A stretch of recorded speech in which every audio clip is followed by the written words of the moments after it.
Is the middleweight division a mess? And does Israel Adesanya deserve another title shot? Before we get into that, though, if you're new here, make sure you subscribe as we have brand new videos every single week. So, Israel Adesanya had zero successful defenses after defeating Alex Pereira at UFC 287 and then losing to Strickland at UFC 293. Do you think Israel Adesanya should have fought another contender before he gets another title shot? I believe so because you look at the fashion when he first lost the gold against Alex, he got a rematch straight away, and then you think, well, how long can this go on for? You can't just lose and then all of a sudden get a title shot again. I Mm, actually think that he should have fought Strickland first before he gets a title shot. Redeem yeah. his one and only loss. Let's get that one back in the win column. What should have happened before he gets another chance at the middleweight gold. I love Adesanya. I think he's one of the best strikers in the UFC, all divisions. But I think that he should have done. He should have had to do one more fight before he got this opportunity. Yeah, I agree in the sense of he should have fought another contender. I don't think he should have just got a direct title shot. But the issue is if he fought Sean Strickland, who does then Duplessis fight, right? Like it leaves Duplessis without someone to fight, and your champion you need your champion to fight, don't you? That's simply fundamentally it. So you need contenders. So if you take Izzy and you put him in a number one contenders fight, then that leaves Duplessis without a fight, right? And then it's like, okay, then Duplessis would fight someone who doesn't deserve a title shot at all, is even near that sort of discussion. So that's just the issue, isn't it? It feels more of a case of right place, right time. And, sort of with Israel Adesanya's legacy, do you think that's enough to kind of put him near the top of the pack without fighting a contender? I probably contradict myself now, but I'll say absolutely yeah. Yeah, Adesanya's done enough. It was on his second lap of the division, before Alex Pereira came along. But then he got that win back, and then he probably had one of the worst that we've ever seen him in the performance against Strickland. terrible. He just couldn't get going. And I think that first round rock that happened, he just couldn't seem to get much off after it. You look at the faces after that fight, Strickland didn't look that damaged at all. Looked like he barely got Mm, touched. I think when you are Israel Adesanya, the dominant reign that he had, it's got to mean something, right? He didn't just get there by accident. He would knocking these guys out and making it look relatively easy. Other than Jared Cannonier, what a boring fight that was. I mean, it was a lackluster performance, and against Yo Romero as well. That was a Oh, snooze. wow. But the thing is, a couple of duds isn't the end of the world. You can, whatever. Every fighter has boring fights sometimes. That's just part and parcel, isn't it? You can't always put yourself out at risk constantly, hoping to entertain the fans. Sometimes you do have to play it safe. But with Izzy, it felt like Izzy was so close to becoming the best middleweight of all time. He was Mm. really close to tying Anderson Silva for the most defenses, I think it was, or win streak or whatever it was. I can't remember, but he was so close to getting that. And Alex Pereira put a spanner in the works. And then as he came back and he put on an amazing performance and finished his boogeyman, and then he got twatted by some knobhead in short string. It just derailed everything. Well, that was one of the. I still think that was the biggest shocker of 2023 is Sean Strickland Definitely. because it weren't just a flash KO. You can right. I don't want to devalue it, but anyone can get a flash knockout because you are Yeah. all high level fighters. But to dominate Israel Adesanya, I'll use that word, dominate him for 5 rounds entirely. That was the biggest shocker, and you think something's gone wrong here, and you don't. Israel doesn't usually fight like that at all. I've never seen him ever like that. No. That's why even with that first round, you look and you go, he'll get him in the second. Oh, it'll Yeah. be the third, the fourth. He's gonna have to do something. And then in the fifth round, you're like, he needs a finish. Absolutely needs a finish. And he just didn't show up. It was It strange. it's so weird, isn't it? I hate using that term where he wasn't himself or it was a bad day at the office because it's like, well, it's tough. If you work yourself, if you didn't turn up, that's on you. You have to turn up. You don't get to come to these high pressure situations and not turn up. This is your job. This is make or break every time you step into that octagon. And so whatever his excuses were, it doesn't matter. He's thrown it out for himself. And it is such a shame though, because it felt like I was saying, we were getting this great story and this great moment in the sport. he just put on a shocker, didn't he? It was absolutely terrible match for him. But let's go back a little bit about Duplessis and Israel Adesanya. What would your very, very early predictions be for this fight? See, I would have said Adesanya every time. If you'd have asked me Mm, this time last year, I'd have yeah. said Israel Adesanya without a shadow of a doubt. But I'm warming up to Duplessis. It didn't impress me a great deal before he knocked out Rob Whittaker, because you look at the performances. He battered Darren Till, who I think got off about 0 significant strikes in the first round. You think he was just a sitting duck, and you didn't get him out of there. Knocked my boy Rob out, which broke my heart in two. And then, the performances that he's had since then, it was a banger against Sean Strickland. Whether you thought he won or lost, or it was an incredibly close fight, he's Mm, made adjustments. Everyone used to question his cardio. I'd probably go Driscus Duplessis. I think Israel Adesanya comes in with something to prove this time. yeah. Right, okay, I'm going to jump in, and DDP sat there. I'm a stagnant champion. I'm not just a flash in the pan. I think the complete opposite. I think Duplessis is going to be a flash in the pan. I think what's given Duplessis so much success, his ability to constantly move forward and never back down, is what's going to be his downfall with Israel Adesanya. You cannot keep stepping forward with a big counter striker like Israel Adesanya. You are going to give him so many openings, so many options, and I think he's just going to lay into him. I think he's going to finish him relatively early. I think the third round at the latest. Well, we thought that with Sean Strickland, didn't we? But he kept pressing forward. I think though, Chin down, and straight in. That's it. yeah, Crack done. I think though Duplessis not as defensively minded as Strickland. Did I say Duplessis? Yeah, Whatever. yeah, yeah. Duplessis not as defensively minded as Sean Strickland, and I think he struggles with those fundamentals at places, and I think that's going to be his downfall. There, I think he's going to get caught a lot.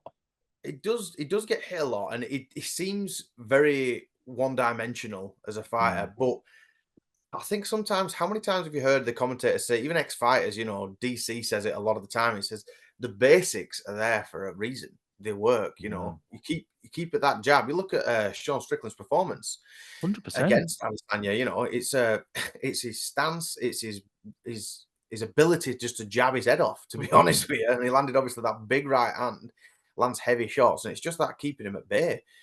You'd have never thought that someone could have done that to Israel Adesanya, No. but whatever happened, whatever was going on with Adesanya there, to let Sean Strickland do that to him, I think that carrying all that emotional baggage into the next fight with DDP, I think that Mm. could play a factor on him. Yeah, it could do. Yeah, like you said before, when you're on a bit of a losing streak, it's hard to pull it back, isn't it? And you make mistakes, like because Izzy could come out and he could be the more offensive one, and he could get caught, and that's the big risk, isn't it? But look, a lot of people seem to be suggesting that Sean Strickland should have got an instant rematch against Dricus Duplessis. I can absolutely see that, because it was so close. But you've got to remember that at the time that Sean was given the title opportunity, there was just no one else to fight. So it just happened to Yeah. be that. If people can rewind their minds to back there, where they're saying, why are you even training that hard at Sean Strickland? He's won a fight in the Apex, against a guy who had 0 gas tanks. So why are you giving him a title shot? Yeah. The UFC, we've said it a million times, it moves so quickly. And you've got to just be able to roll with the punches, and forget things instantly. Like what makes sense, on paper, isn't always what actually comes to fruition. Do you think we should have seen a rematch between DDP and Sean? No, not at all. I think, like I said before, I think Strickland was a flash in the pan. I think he was just there. The UFC do not want him as champion. That is so clearly obvious. He's a PR nightmare. They're not interested in having him around. I think it's just a case of, right, we needed someone to fight for the title. Let's give Sean Strickland the chance.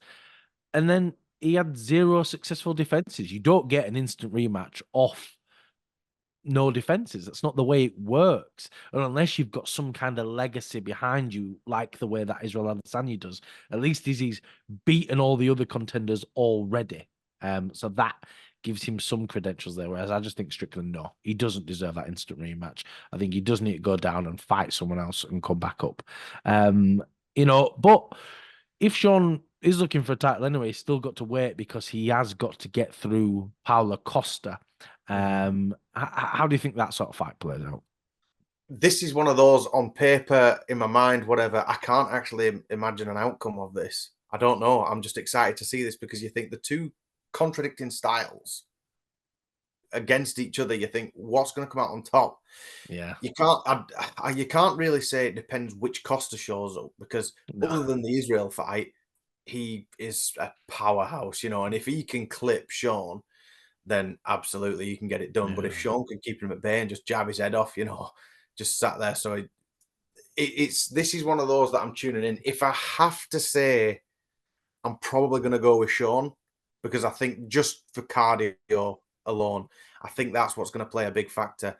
Paulo Costa seems like he doesn't have constant pressure. It's just every now and again he'll throw out an absolute like monster of a shot. And if it lands, there's a good chance you're going down. Probably a Yeah. 90% chance you're going down. But if it doesn't, maybe you can pay the price. Yeah, Costa's got incredible power, doesn't he? And he is so dangerous. Like when he head got Whitaker in that first round, I was like, no, please, not again. I thought this is Yeah. over for Whitaker, and I was so glad he survived. But My ass was like that in that fight when that happened. I think the rest of that fight showed us how Costa struggles with someone with the basics down, right? Basic, simple striking. He really, really struggled against that. And I think Strickland has got those fundamentals down that'll get him through, Mhm. especially over 5 rounds. He's got decent cardio. Whereas Costa, I mean, he looks exhausted after 30 seconds, never mind 5 rounds. So I think he's really going to struggle in those later rounds. I imagined Strickland's going to get it done. But Mark, Dana White has announced Hamza Chimaev versus Robert Whitaker, right? And he has said that is the number one contender and they will get a title shot. What was I going to say? And they'll get a title shot. Do you think you want to see Hamza get this title shot if he gets a win over Whitaker? If he can get through Whitaker, I'd say, right, okay, yeah, he probably does deserve it now. As long as, Mm, I mean, he seems to have an immune system like Freddie Mercury's last days, though. He's always ill, isn't he? He's always yeah, sick. But you think the names that he's fought, whether it's full camp Usman, whether it's 2 weeks notice Usman, whatever, he took the fight. And it is that's part of the risk. And for him to get him out of there, and I've never seen anyone throw Usman around like he did, no. especially in that first round. If Hamzat can get through Whitaker, I think that's really going to shake this division up rather than just getting to the rematch after rematch stage. Definitely. With Hamzat moving up, that'll be a new clear top contender. But Dana White has cried wolf before. He said the winner of Usman versus Hamzat would get a title shot. And Mm. Hamzat did not get this title shot. We now had Sean Strickland get the shot, Duplessis get the shot, should I say. And now it seems Israel Adesanya is getting the title shot. So that's two title shots in between. And now Hamzat's having to fight someone else. So what's going on there? It's strange, isn't it? And I actually forgot that Dana had said that Usman versus Hamzat was for the title. You reminded me, and you have to go back and you watch an old interview or a statement where he came out with it. It's true. That's what he said. And you Yeah. think again, everyone just forgets now, and the division moves forward because you've got people chomping at the bit. DDP, whether it's illness or whatever the reasoning was with Hamzat, you're like, if he's ill, right, okay, you can't just wheel him out and make him fight, can you? No. So you're like, all right, then you got to take all that into consideration because he was the victor. So you can't just say, well, Usman, it was a number one contender. So you go, have a go. You got to Yeah. move forward and make it as fair as what you can for people that are number one contenders, apart from Bilal Muhammad. But we'll talk about that another time. But if Rob can beat Hamzat, do you think that secures him a title shot for a rematch against DDP? Definitely. I think no matter what, whoever wins through DDP and Izzy, Whitaker deserves that title shot now. He has done everything he needs to do. He's fighting the monster, the wolf that is Hamzat Chimaev, and he's put himself out there. If he gets this win, there is no denying him gold. He has to fight for the title. There's no other reason against it. He has to, right? But Yeah. the trouble is with Hamzat, like you were saying, he's always sick. He's on and off all the time, but he has been very open about his visa issues, and he can't seem to fight in other places around the world. So, how would you feel about Hamzat becoming a world champion? How can you be a world champion if you can't fight around the world, right? It doesn't make any sense. Yeah, he's had troubles with that before, hasn't it? I mean, it's different to during the pandemic, where he was fought, what, 3 times in 66 days or something like that. Yeah. But it seems like his career is really slowed down so much and so drastically that, like you say, imagine him as a champion where you get to see him fight once a year, only in a certain part of the world. You think, well, come on, you need a little bit more from your champion. I don't know what the visa issues are, No. and I'm not going to speculate. But at the same time, the only thing that I can really see from this is, as a fan, you want to see your champion defend a lot more. Take note, Leon Edwards. Definitely. We've said this before, isn't it? It feels like that era of active champions is long over now. It feels like we've got Pantoja and Alex Pereira, and that's it. All the rest of them are just sitting there waiting out. And it's such a shame. And that's the thing. I really like Hamzat, and I love seeing Hamzat fight. But if he becomes world champion, this division is going to be on lockdown. It is going to be such a mess. We'll likely have to get an interim champion, and then hopefully he'll get to fight. It will make everything a mess. I do not want to see Hamzat a world champion until he can sort out his visa issues. Like we said, we're not going to go into that on here, but if you want to have a little Google, you'll be able to read all about it. But we're not getting into it here. And What fun even content that'd be for viewers. We're talking about immigration services. Wow. even though there's plenty of interesting matchups at middleweight, it seems like Israel Adesanya is the only viable option for Duplessis. And I am excited to see this fight, and I'm interested to see where this division goes. Thank you for watching. If you can like, comment, and subscribe, it really does help us out.